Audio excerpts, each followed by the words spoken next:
Writer's block starts happening when you start performing and pretending to be creative. I'm a big believer in the fact that creativity is infinite and that everyone's entitled to it and capable of it. But at the same time, being a creative and being creative is dramatically different.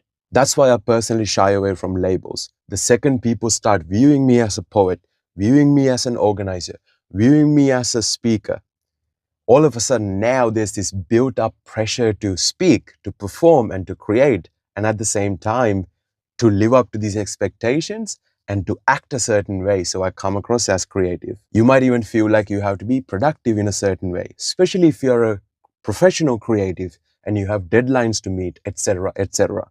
If there are other parties involved, there has to be room for negotiation. More room for negotiation already exists than you would imagine.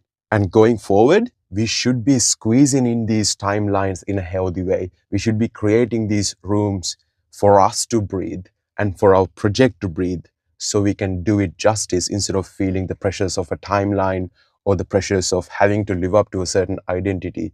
Because despite deadlines, despite what we create, what we have created and what we want to create, we are also human, and our creative process changes and evolves as we learn about creativity, as we learn to be bigger and better creatives.